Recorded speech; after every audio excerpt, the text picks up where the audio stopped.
আসসালামু আলাইকুম রহমতুল্লাহি ওবরকাতুহু। সম্মানিত দর্শক, বাণিজ্য উপদেষ্টা শেখ বশির তার একটি বক্তব্য নিয়ে সারা বাংলাদেশে তোলপাড় চলছে। পুরো পদ্মা সেতুর যে অপর পারের যারা লোকজন, খুলনা বিভাগ, প্রস্তাবিত ফরিদপুর বিভাগ, যেটিকে পদ্মা বিভাগ নামকরণ করার কথা চিন্তা করা হচ্ছে, বরিশাল বিভাগ, এই অঞ্চলের যারা লোকজন, তার সঙ্গে সঙ্গে পদ্মা পারের এই পার, ঢাকার একটা বিরাট এলাকা, ব্রাহ্মণবাড়িয়া, কুমিল্লার একটা বিরাট অংশ, এই অংশে যারা লোকজন অলমোস্ট প্রায় 10 কোটি লোক ক্ষোভে ফুঁসছে। এটা আবেগের বিষয়। পদ্মা সেতুটি এই 10 কোটি মানুষের কাছে আবেগের বিষয়। আমি দক্ষিণাঞ্চলের মানুষ, তার আগে শৈশব আমি কাটিয়েছি ফরিদপুরে। তো ঢাকা থেকে ফরিদপুর যেতে কি পরিমাণ যন্ত্রণা হয়েছে এটা হাড়ে হাড়ে আমরা টের পেয়েছি। মিস্টার বশিরও টের পেয়েছেন। এর কারণ হলো একটা সময় তারাও তো খুব বেশি দিনের ধনী ব্যক্তি নন। তার বাবা নিতান্ত দরিদ্র ব্যক্তি ছিলেন। সেখানে আকিজ বিড়ি বিক্রি করে তিনি যথেষ্ট সফল হয়েছেন এবং তার প্রায় 20-25 জন ছেলের সন্তান, 4 জন স্ত্রী, সেই ঘরে 20-25 জন ছেলের সন্তান, তারা সবাই এখন ব্যবসা বাণিজ্য করে সফল হয়েছেন এবং সেই সফলতম যারা তার সন্তান তার মধ্যে জনাব বশির প্রধানতম। এই পরিবারের অনেককে চিনি, ব্যক্তিগতভাবে চিনি। তারা বিনয়ী, তারা প্রফেশনাল, যাকে বলা হয় দক্ষ এবং অনেকটা নিরহংকার প্রকৃতির। কারো কারো শিক্ষা আছে, কারো কারো শিক্ষা নেই, কিন্তু মোরালেস তাদের মধ্যে কিন্তু এই 20 জন ভাই বোন এরকম মারাত্মক কোনো বিরোধ নেই। সম্পত্তি নিয়ে যেটা হয়, সব পরিবারে যে বিরোধ থাকে, আকিজ গ্রুপও সেই বিরোধ আছে, কিন্তু তারপরে তাদের মধ্যে মুখ দেখা দেখি বন্ধ বা মামলা মোকদ্দমার মতো পরিস্থিতি তৈরি হয়নি। শেখ বশিরদের যে পরিবার বা এই আকিজ পরিবার, তারা ব্যবসা বাণিজ্য করার সঙ্গে সঙ্গে আবার রাজনীতির সঙ্গেও মোরালেস পরোক্ষভাবে প্রত্যক্ষভাবে জড়িত। তার এক ভাই আওয়ামী লীগের এমপি ছিলেন যশোরের যে বেনাপোল এলাকা, শার্শা এলাকা, এই এলাকা থেকে। আবার তার যে বড় ভাই নাসির, শেখ নাসির, সে বিয়ে করেছে যে পরিবারে, তার শ্বশুর অর্থাৎ শেখ নাসিরের শ্বশুর আওয়ামী লীগের এমপি ছিলেন। তার মারা যাওয়ার পর তার যে সম্বন্ধী, নাসিরের যে সম্বন্ধী বশিরের যে বিয়ে, তিনিও আওয়ামী লীগের এমপি ছিলেন। তো এই পরিবারে দুজন নিকটাত্মীয় শেখ বশিরের এমপি ছিলেন। শেখ বশির, তারপর তার যে বড় ভাই যিনি রয়েছেন, সেই বড় ভাই হলো ওই যেটা আদ্দিন হাসপাতালের যিনি প্রধান। তো এই দুজন আবার সামহাও জামাত রিলেটেড। অন্য যারা ভাই আছেন তারা বেশ কয়েকজন জামাতের রাজনীতির সঙ্গে জড়িত না হলেও জামাতের বিগ ডোনার। তো যেহেতু বশির দীর্ঘদিন ধরে তিনি পরিচিত একজন, যাকে বলা হয় সফল ব্যবসায়ী হিসেবে, বিশেষ করে জুট সেক্টরে তার যে সফলতা, এই সফলতার কারণে তিনি আলোচিত। তো এই কারণে তার যে জামাতের সাথে সম্পৃক্ততা, এটা মোটামুটি ওপেন সিক্রেট, সবাই জানে। আর তার যে বড় ভাই যে আছে, যে ওই আদ্দিন হাসপাতালের মালিক, তিনি একেবারে জামাতের ডাইহার্টেড ডোনার। এবং ওই যে আদ্দিন হাসপাতালের যে একটা মসজিদ আছে, সেই মসজিদেই মূলত ওই রশ্মিকা মান্দানার যে, যাকে নিয়ে কথা হয়, আমির হামজা, সেই আমির হামজা ইমামতি করেন এবং আমির হামজা ওখান থেকে বোধহয় 5 লাখ টাকা মাসে মাসোহারা পান ওই আদ্দিন হাসপাতালের মালিকের কাছ থেকে, এবং এটা তিনি প্রকাশ্যে বলেছেন। তো কাজেই শেখ বশিরের যে অন্তর্ভুক্তি এই সরকারের বাণিজ্য উপদেষ্টা রূপে ধরে নেওয়া হয় যে এর সঙ্গে জামাতের একটা ভালো ইনফ্লুয়েন্স রয়েছে। সত্য মিথ্যা আমি জানি না। আমার আশা ছিল যে শেখ বশির ভালো করবেন। এর কারণ হলো যে সাধারণত তার অর্থের অভাব নেই, কেন তিনি রাষ্ট্রীয় ক্ষমতা ভোগ করে এই কাজগুলো করবেন। 2 নম্বর হলো যে তিনি সফলতম মানুষ, কাজে তিনি বাণিজ্য মন্ত্রণালয় চালাতে সফলতা দেখাবেন। আর ব্যক্তিগতভাবে যতটুকুই তাকে দেখেছি, একদিনই তার সঙ্গে আমার কথাবার্তা হয়েছে, টেলিফোনে একদিন আর ফেস টু ফেসে একদিন, অনেক আগে, 4-5 বছর আগে। আমার কাছে মনে হয়েছে he is loyal, he is educated, তারপর প্রফেশনাল এবং ভিশনারি। কাজে তাকে নিয়ে আমার একটা গগনচুম্বী আকাঙ্ক্ষা ছিল। কিন্তু গত কয়েক মাসে তার অনেকগুলো সিদ্ধান্তের কারণে বাংলাদেশের অনেক ক্ষতি হয়ে গেছে। মারাত্মক ক্ষতি হয়ে গেছে।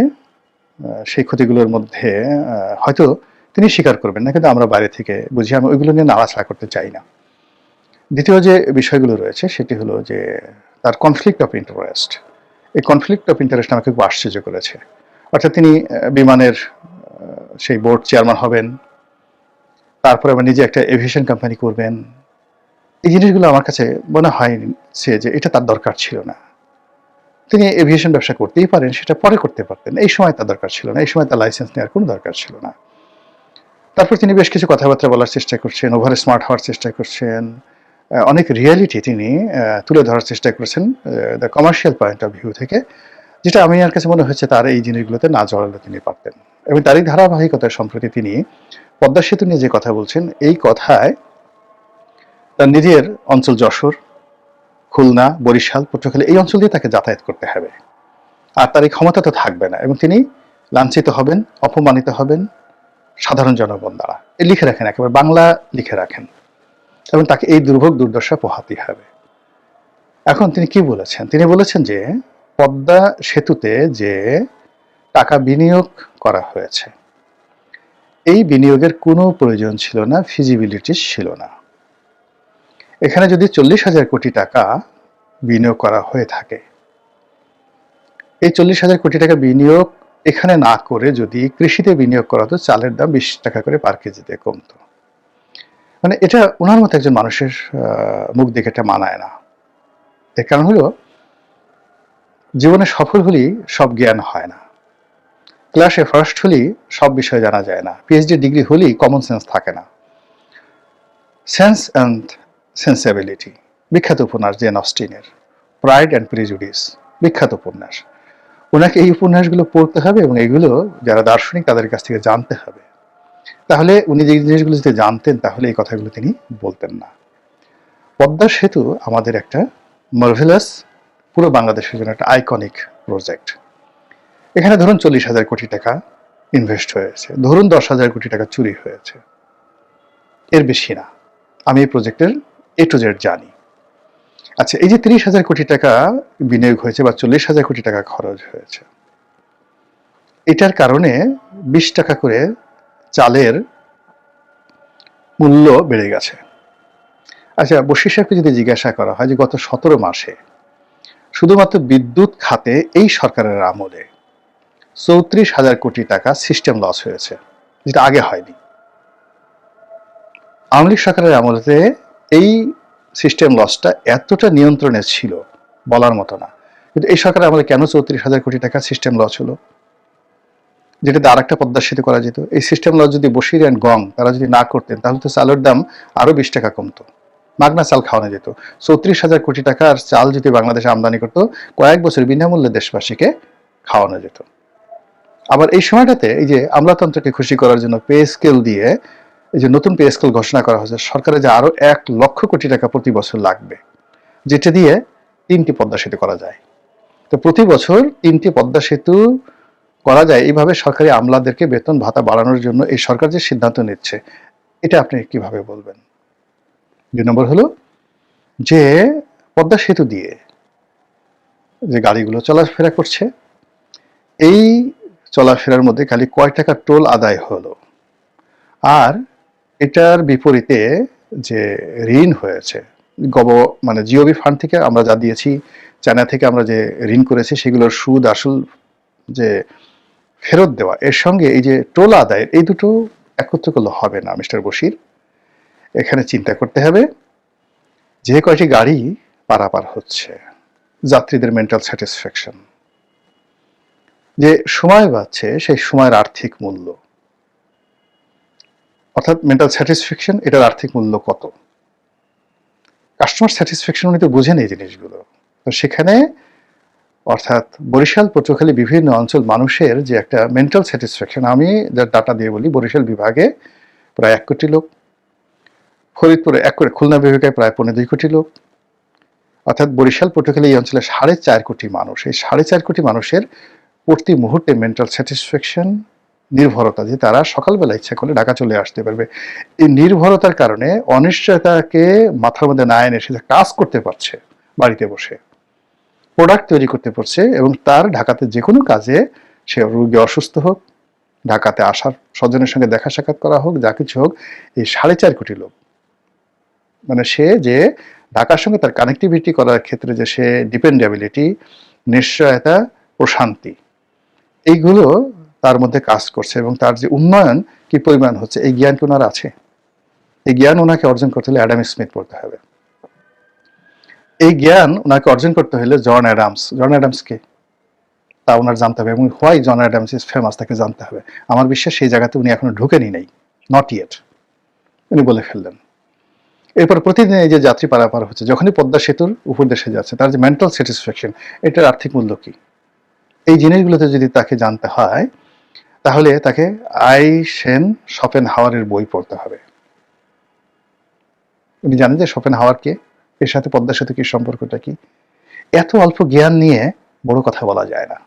বড় কথা বলতে হলে আরো অনেক জ্ঞান জানার দরকার হয়। পদ্মা সেতুর সঙ্গে অন্তত পক্ষে, মানে এই যে 40,000 কোটি টাকা, 40,000 কোটি টাকা যেদিন উদ্বোধন হয়েছে সেই দিনই উঠে গেছে, সেই দিনই উঠে গেছে। আমাদের জিএনপি কি, গ্রোস ন্যাশনাল প্রোডাক্ট কত, এবং আমাদের এই যে সুখীর মনোভাব, এটার আর্থিক মূল্য কত, আমাদের টোটাল কনজিউম কত, ন্যাশনাল কনজিউম কত, এই সব কিছুর সঙ্গে পদ্মা সেতু জড়িত। কাজে এখানে চালের দাম 20 টাকা কমে গেছে, শুধুমাত্র কমার্শিয়াল ফিজিবিলিটি, কত টাকা সুদ দিলাম আর কত টাকা টোল পেলাম, এই চিন্তা সঙ্গে আকিস বিড়ি বিক্রি করার সঙ্গে সম্পর্ক থাকতে পারে, যে আকিস বিড়ি প্রতি মাসে কত টাকা আকিস বিড়ি বিক্রি করলাম, তারপর শেষে এই নেভি সিগারেট কত টাকা বিক্রি করলাম আর কিনলাম, বা পাট, এই যে আমি কয় টাকার পাট কিনলাম, কয় টাকার পাট বিক্রি করলাম, এই সিম্পল হিসাব মেলানো যেতে পারে। কিন্তু রাষ্ট্র পরিচালনা এটা সম্ভব নয়। এই জন্য নেপোলিয়ন বোনাপার্ট হতে হবে, জুলিয়াস সিজার হতে হবে।